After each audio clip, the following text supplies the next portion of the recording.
जय हिंद दोस्तों, स्वागत है आप सभी का आपके अपने YouTube चैनल जैकपुर पे। तो आज के इस वीडियो में हम लोग क्लास 12 के हिंदी कोर का सब्जेक्टिव PYQ में पार्ट 1 करने वाले हैं, क्योंकि ये सारे सवाल आप लोगों के प्रीवियस ईयर में आए हुए सवाल हैं, तो इसलिए इंपॉर्टेंट होगा आपके एग्ज़ाम के लिए। तो चलिए शुरू करते हैं।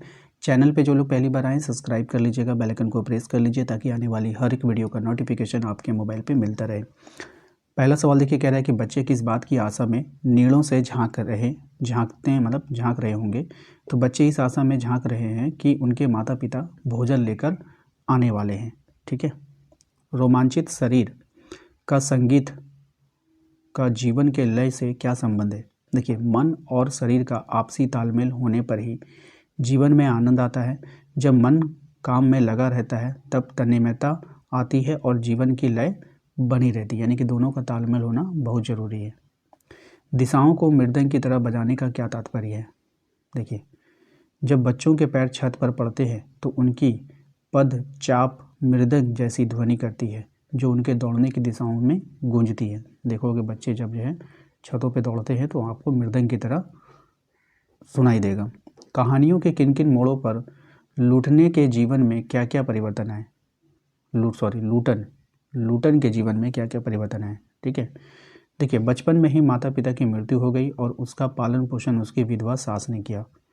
ठीक है। माता पिता की मृत्यु के बाद वो ससुराल में रहने लगा और लोगों से बदला लेने की भावना से कुश्ती सीखने लगा।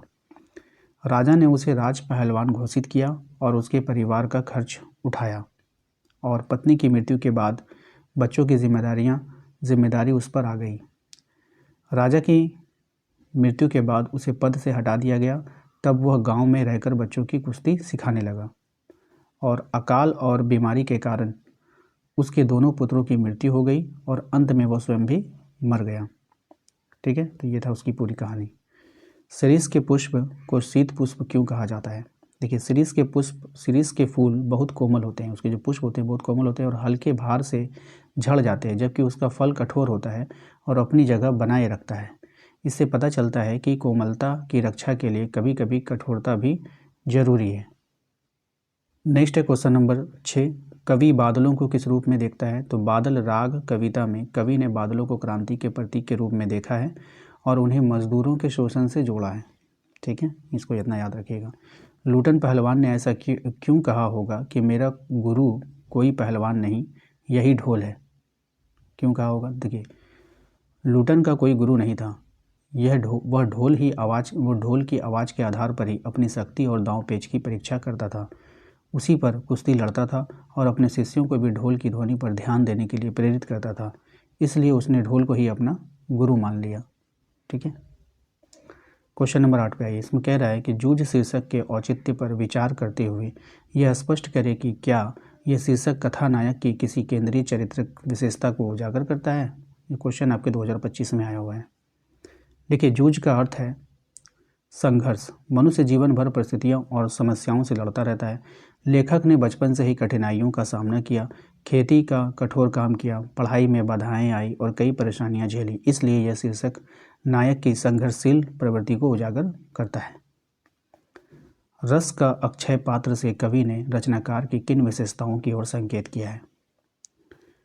देखिए, अक्षय पात्र वह होता है जो कभी खाली नहीं होता।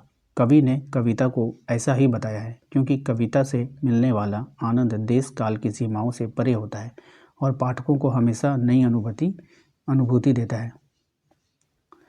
पेट की आग का शमन ईश्वर भक्ति का मेघ ही कर सकता है। तुलसी का काव्य सत्य क्या इस समय का भी युग सत्य है। तर्क संगत उत्तर देना है आपको। देखिए, तुलसी राम भक्त थे और राम नाम ही महिमा बताते थे, लेकिन आज का युग अधिक आर्थिक है। केवल भक्ति से पेट की आग नहीं बुझ सकती। आज ज़रूरत है परिश्रम, संघर्ष, विज्ञान और नई तकनीक से उद्योग धंधे खड़े करने की, ताकि लोगों की आवश्यकताएं पूरी हो सकें। ठीक है। तो सिर्फ भक्ति करने से नहीं होगा, इतना कुछ करना होगा। कवितावली में उद्धृत छंदों के आधार पर स्पष्ट करें कि तुलसीदास को अपने युग की आर्थिक विषमता की अच्छी समझ है। देखिए, तुलसीदास अपने युग के लोकनायक थे और उन्हें समाज की स्थिति का पूरा ज्ञान था। उस समय किसान, मजदूर, व्यापारी और अन्य लोग जीविका के लिए संघर्ष कर रहे थे, पर अवसर कम थे और गरीबी बढ़ रही थी। जाति प्रथा भी प्रबल थी। तुलसीदास ने इस समस्याओं को समझकर आर्थिक समानता को दर्शाया और समाज में समानता की आवश्यकता बताई।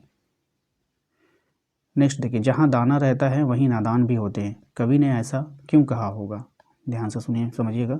संसार में हर व्यक्ति का सोच अलग होता है। कोई पूरी तरह ज्ञानी या अज्ञानी नहीं होता। ज्ञानी में भी कुछ अज्ञान होता है और अज्ञानी में भी कुछ ज्ञान पाया जाता है। इसलिए कवि ने कहा कि दोनों अलग नहीं है बल्कि साथ साथ रहते हैं। क्वेश्चन नंबर 13 में ये कह रहा है, उड़ते और खिलने का कविता से क्या संबंध बनता है? देखिए, कवि लिखते हैं कि कल्पना का सहारा लेता है। ठीक, कवि लिखते समय कल्पना का सहारा लेता है और अपने विचारों को ऊंचाई देता है, जिसे उड़ना कहा गया। वहीं प्रसन्नचित होकर अपनी भावनाओं को व्यक्त करना खिलना है। जबकि कविता सीमाओं को पार कर पाठकों को आनंद देती है, तब वह उड़ती और खिलती हुई प्रतीत होती है। क्वेश्चन नंबर 14 कह रहा है आपसे, हृदय की कोमलता, ध्यान रखिएगा, हृदय की कोमलता को बचाने के लिए व्यवहार की कठोरता भी कभी कभी जरूरी हो जाती है। ठीक है, क्यों आपको बताना है, सवाल है ये। हृदय की कोमलता को बचाने के लिए व्यवहार की कठोरता भी कभी कभी जरूरी हो जाती है। ठीक है, इसको एक्सप्लेन करना है। देखिए, शिरीष के फूल कोमल होते हैं और हल्के भार से झड़ जाते हैं, जबकि उसके फल कठोर होते हैं और अपना स्थान बनाए रखते हैं। इससे स्पष्ट होता है कि जीवन में कोमलता की रक्षा के लिए कभी कभी व्यवहार में भी कठोरता अपनानी पड़ती है। ठीक है, तो ये था इसका आंसर। तो उम्मीद करते हैं कि आप लोगों को आज का ये वीडियो पसंद आया होगा। वीडियो को लाइक कर दीजिएगा। सभी सवाल आप लोगों के, जितने भी सवाल मैंने इसमें करवाए, ये सभी 2025 के बोर्ड एग्जाम में पूछे गए सवाल हैं। तो एक बार पढ़कर जरूर जाइएगा इन सब सवालों को। इससे होगा ये कि आपके एग्ज़ाम में अगर यहाँ से क्वेश्चन मिलते हैं तो आपको जो है अच्छा लगेगा और एग्ज़ाम देने में कोई कठिनाई आपको नहीं होगी। ठीक है, तो वीडियो को लाइक कर दीजिएगा। चैनल पे जो लोग पहली बार आए हैं सब्सक्राइब कर लेना है। ठीक है, थैंक यू।